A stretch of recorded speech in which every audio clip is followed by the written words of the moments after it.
بسم اللہ الرحمن الرحیم۔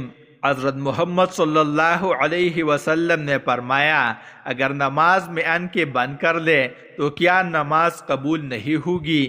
جاننے کے لیے ویڈیو کو آخر تک ضرور دیکھیے گا۔ ناظرین، اگر کوئی سوال کرے کہ نماز کیسے ہونی چاہیے تو جواب یہ ہوگا کہ نماز صحابہ جیسے ہونی چاہیے۔ آپ سوال کریں گے کہ صحابہ کی نماز کیسی تھی؟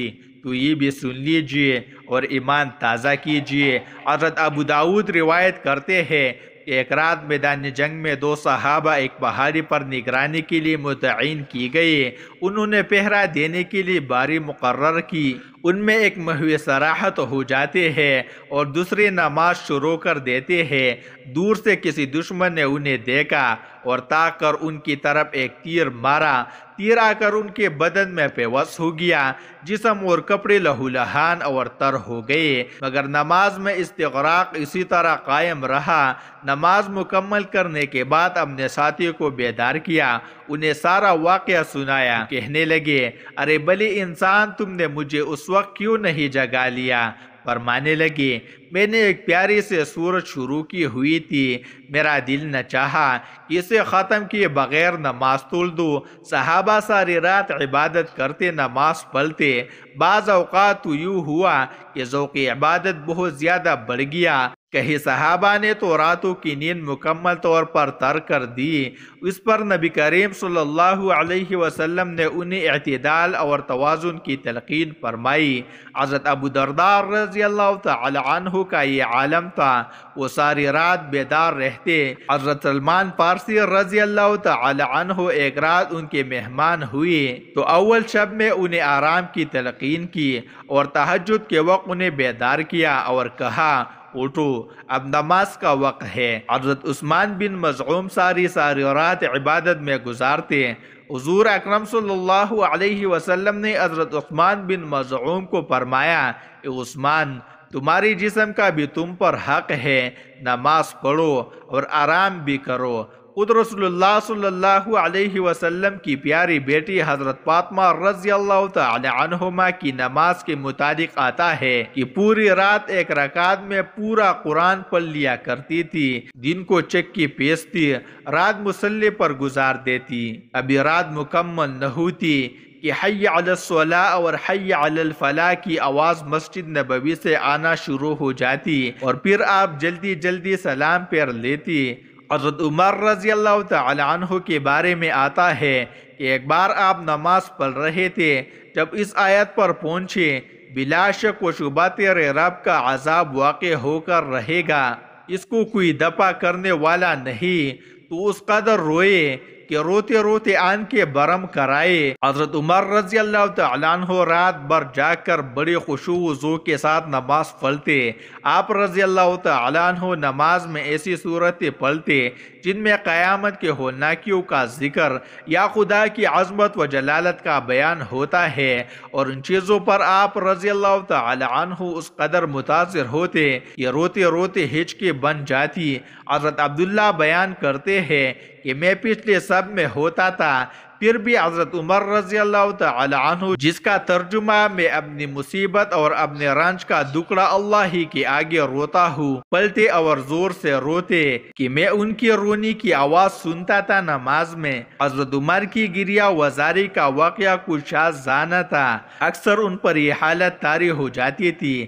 ایک نماز میں آپ رضی اللہ تعالی عنہ نے یہ آیت پڑھی، جب گناہگار لوگ زنجیروں میں جکڑے ہوئے دوزخ کی ایک تنگ جگہ میں ڈالے جائیں گے تو موت پکارے گے۔ یہ آیت پڑھ کر آپ رضی اللہ تعالی عنہ پر ایسا خوف طاری ہوا، آپ رضی اللہ تعالی عنہ کی حالت اتنی غیر ہوئی کہ اگر لوگوں کو یہ معلوم نہ ہوتا کہ آپ رضی اللہ تعالی عنہ پر اس طرح کی آیتوں کا ایسا ہی اثر ہوا کرتا ہے، وہ سمجھتے کہ آپ رضی اللہ تعالی عنہ واصل بحق ہو گئے۔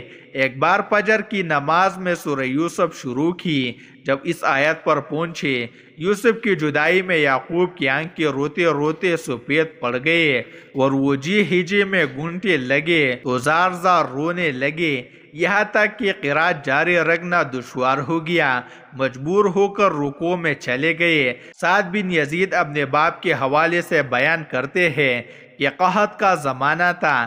میں نے آدھی رات کو دیکھا حضرت عمر رضی اللہ تعالیٰ عنہ مسجد میں نماز پڑھ رہے تھے اور دعا میں بار بار کہہ رہے تھے، اے اللہ ہم لوگوں کو قحط سے ہلاک نہ کر، اس بلا کو ہم سے دور کر دے۔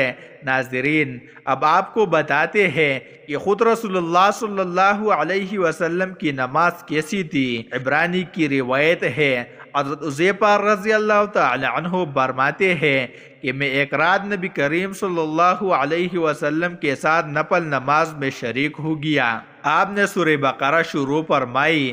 میں نے کہا 100 آیاتوں پر رکوع کر دیں گے، لیکن آپ پڑھتے رہے۔ پھر میں نے کہا آپ اس سورت کو 2 رکعتوں میں پڑھیں گے، لیکن آپ پڑھتے رہے۔ پھر میں نے کہا آپ اسے ختم کر کے رکوع کریں گے، لیکن آپ نے سورہ نساء شروع کر دی، اسے ختم کر کے سورہ العمران شروع کر دی اور اسے بھی پورا پڑھ لیا۔ آپ ٹہر ٹہر کر پڑھا کرتے تھے۔ جب آپ کسی ایسی آیات کی تلاوت فرماتے جس میں تسبیح کا ذکر ہوتا تو آپ سبحان اللہ کہنے لگتے۔ جب خوف والی آیات سے گزرتے تو آپ پناہ مانگتے۔ پھر آپ نے رکوع کیا اور سبحان ربی العظیم کا ورد کرنے لگے۔ آپ کا رکوع قیام جیسا طویل تھا۔ پھر سمع اللہ لمن حمدہ فرما کر کھڑے ہو گئے اور تقریباً رکوع جتنا کھڑے رہے۔ پھر سجدہ کیا اور سبحان ربی الاعلی کہنے لگے۔ آپ کا سجدہ بھی قیام جتنا ہی طویل تھا۔ دوسری روایت میں ہے کہ حضور صلی اللہ علیہ وسلم نے 4 رکعت ادا فرمائی۔ میں نے نماز کے بعد حضور صلی اللہ علیہ وسلم سے عرض کیا کہ میں بھی آپ کے پیچھے تھا۔ آپ صلی اللہ علیہ وسلم نے فرمایا، تم نے مجھے کیوں نہیں بتایا؟ میں نے عرض کیا، قسم اس ذات کی جس نے آپ کو حق کے ساتھ محبوس فرمایا، اب تک میری کمر میں درد ہو رہا ہے۔ آپ صلی اللہ علیہ وسلم نے فرمایا، میری توجہ تمہاری طرف ہوتی تو میں نماز کو مختصر کر دیتا۔ خلفائے اول صدیق اکبر رضی اللہ تعالی عنہ کا ذوق نماز بھی کمال کا تھا۔ ذوق عبادت کا اثر صحابہ کرام کی طبیعتوں پر بھی ہوا۔ حضرت ابو بکر صدیق رضی اللہ تعالی عنہ نماز میں کھڑے ہو کر قرآن پڑھتے، آنکھیں سے آنسو کا سیلاب روا ہو جاتا۔ لہجے میں اتنی نرمی تھی اور ترنم تھا کہ ارد گرد کا سارا ماحول ایک روحانی کیفیت میں ڈوب جاتا۔ تبھی مسجد حرام میں نماز ادا کرتے تو آپ کے ارد گرد قرآن سننے والوں کا ہجوم ہو جاتا، جن میں عورتیں اور بچے بھی شامل ہو جاتے۔ اس پر کفار نے رکاوٹ ڈالنی شروع کی تو گھر کے گوشے میں نماز ادا کرنے لگے، لیکن اسے سننے کے لیے پھر لوگ گھر کے باہر جمع ہو جاتے۔ ناظرین، بات حضرت عمر رضی اللہ تعالیٰ عنہ کی نماز کی چل رہی تھی۔ حضرت عمر رضی اللہ تعالیٰ عنہ پر قاتلانہ حملہ ہوا۔ اس عالم میں بھی حضرت عبد الرحمن بن عوف رضی اللہ تعالیٰ عنہ نے آگے بڑھ کر نماز پڑھائی۔ حضرت مسعود بن مخرمہ رضی اللہ تعالیٰ عنہ فرماتے ہیں کہ دوسرے دن صبح کے وقت ان کے گھر گیا۔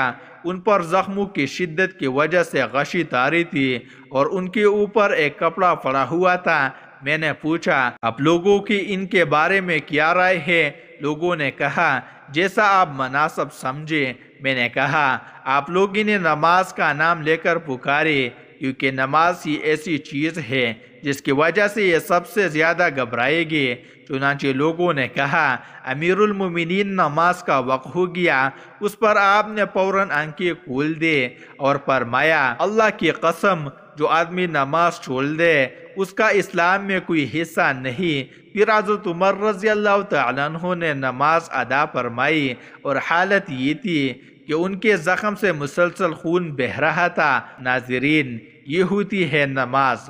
نماز میں رب کا خیال ہونا چاہیے۔ دومی نماز آنکھیں کھول کر پڑھنی چاہیے، آنکھیں بند کر کے نماز پڑھنا ٹھیک نہیں۔ اہل علم متفقہ طور پر نماز میں بلا ضرورت آنکھیں بند کرنے کو مکروہ کہتے ہیں۔ امام کاسانی رحمہ اللہ آنکھوں کی بندش کو مکروہ اس لیے کہتے ہیں کہ یہ سنت سے متصادم ہے۔ نماز کی حالت میں سجدے کی جگہ پر دیکھنا شرعی عمل ہے، نیز یہ بھی ہر عضو کا عبادت میں حصہ ہے۔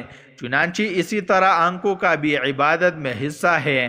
آنکھیں بند کر کے نماز پڑھنا کراہت کے ساتھ جائز ہے اور کراہت تنزیعی ہے، یعنی گناہ تو نہیں مگر بچنا بہتر ہے۔ البتہ اگر کسی کو آنکھیں کھلی رکھنے کی صورت میں خشوع نہ آتا ہو اور بند کرنے میں خشوع حاصل ہو تو اس کے لیے آنکھیں بند کرنے میں اصلاحاً حرج نہیں بلکہ بہتر ہے۔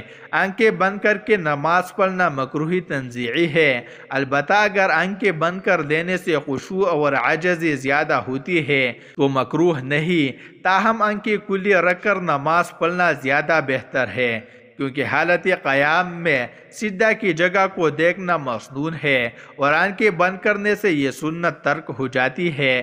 اللہ پاک ہمیں بہتر عمل کرنے کی توفیق عطا فرمائے اور ہمیں نیکوکاروں میں شامل کرے، آمین۔ ناظرین، کمنٹ باکس میں اللہ کے 99 ناموں میں سے ایک نام ضرور ٹائپ کریں۔ شکریہ۔